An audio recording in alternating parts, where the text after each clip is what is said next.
Meta announced even more CapEx spending, right? So Meta has raised their outlook for 2026 for CapEx to 115 to 135 billion. Full year estimate expense of 162 to 169 billion.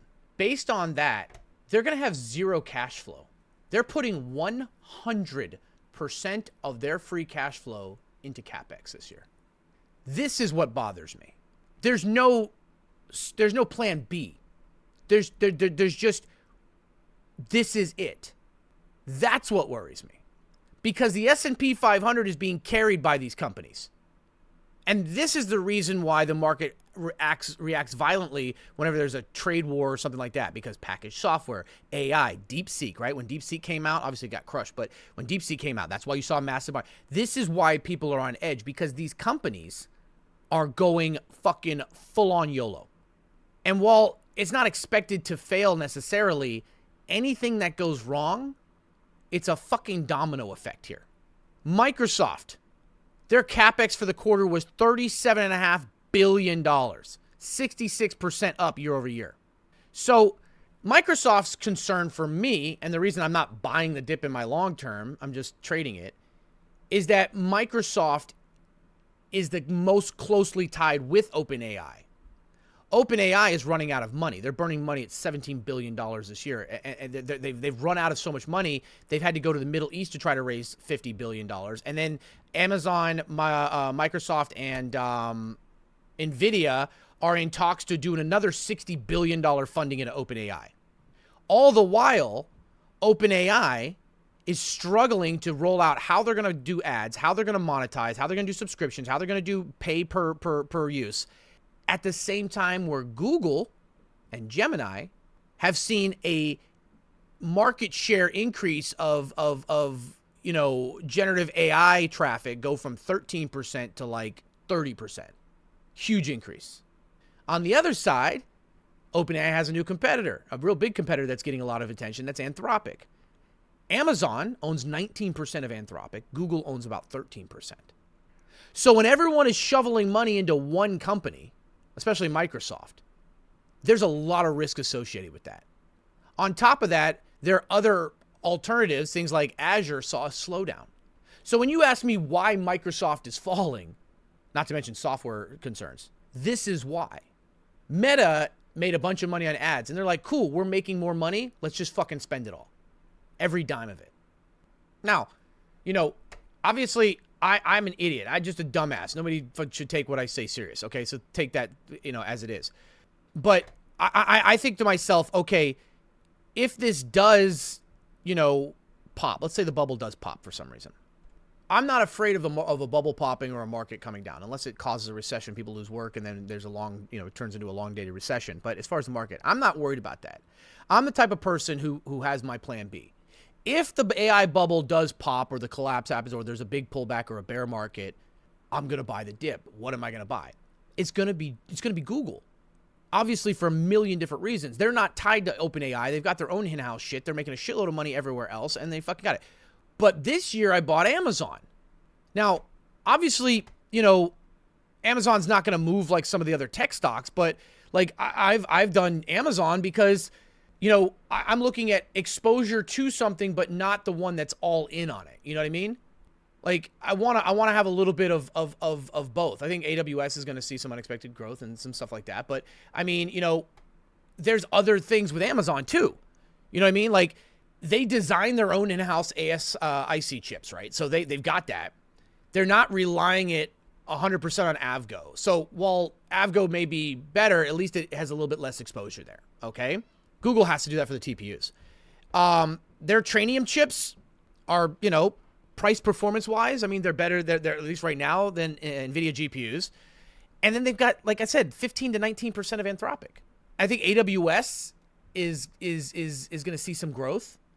Azure saw a slowdown. I think, obviously Google Cloud has most of that right there, but I think AWS is going to be there as well. So, I'm like, all right, what is the next, what is growth, but also safety at the same time, so I don't know what's going to happen, but I'm the kind of guy who I don't make an investment unless I take a bull and a bear case on it. And right now, when I see companies going all the fuck in. I'm talking literally watching Meta come out and say, hey, guys, our CapEx is going to go up to $135 billion for the year. Full year expenses, $162 billion. Oh, by the way, we're going to have $135 billion in CapEx and $0 in free cash flow. So that's kind of like, how do I mitigate that is what I look at. So the tech drop today is because of Meta, not Microsoft earnings? No, the tech drop is because a lot of different reasons. One, fucking Microsoft, the slowdown, plus, the CapEx. There's a lot of CapEx expenditure increases. There's some risk associated with that. And then once there's selling that happens, with people worried about that, especially with software and AI and shit like that. No, people are selling, man. It's just people fucking, this isn't a fucking, look at this, okay? Chill the fuck out. Look at this. It's not, we didn't have a massive day, it's early, okay? I'm not even down 1% today. The market is down because people are selling. Thanks, Stocky. What would you like me to do? Lie to you? Okay, I'll lie to you. The market's down today because people are concerned that the bubble pop is here. All right? It's over. It's fucking over. All right? Microsoft is a sham. Meta's collapsing. Okay? OpenAI is bullshit. All right? The rich are selling right here. They're building their bunkers. They're going underground. Okay? You're fucked. All right? Someone's going to be eating you alive in a week. All right? That's it. It's over. Start smearing shit on you right now. It's your only defense. That gives you an extra week. They'll move on. Actually, I was wondering if you had any idea on why there was a sharp sell-off, then immediate buy-up a little after hours yesterday on SPY. Oh, because when Microsoft first announced their earnings, there was a massive drop on it, and because volume's lower after hours, it immediately took the whole market with it. And then when Microsoft bounced back up, SPY just followed Microsoft last night. So because of more CapEx, people think it's too much at this point. No, I don't know what people are thinking. I'm telling you what I'm thinking. I'm just telling you where I see a concern for me. Like, here's the thing. If it works out for them, this will be the most genius move of all time, right? Like, if some motherfucker went out and took a second mortgage on their house to buy SPY calls in February of 2020, he's the dumbest motherfucker on this planet. He lost everything. He lost his house. It's fucking over. But somebody who went out and took a second mortgage on their house April of 2025 and took SPY calls is fucking rich. You see what I mean? Like, this is a gamble. This is a $135 billion gamble with no fucking leverage or no backup. This is all gas, no brakes. Maybe it works. I'm not saying it's not going to. I'm just saying that, see this balance here? 69 billion, but 46 billion in free cash flow.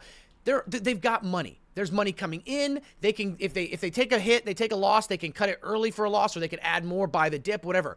This is when you sell all of your VU to put 100% of it on fucking guts right now. That's what that is. Okay? I am going to fucking sell all of my shit and I'm going to buy this right here with all of my net worth. That's the same fucking thing. That's not the same thing because at least they have a product. I'm just saying it's like you're gambling. You know what I mean? That was a bad example. But there's nowhere else to put your money right now. You can't buy real estate.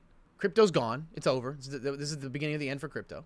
Gold and silver are meme running right now. People are hoarding into that right now. The dollar's dying. The average everyday person who doesn't pay attention to this shit isn't looking at specific things. They're just dollar cost averaging into the total market. International money into U.S. equities and stocks is fucking at an all-time high. I mean, everybody's putting their money here. The other crazy thing is that firms and hedge funds are sitting on less than 2% cash. This is the most they've ever been all in history. We are so fucking leveraged right now. It is insane.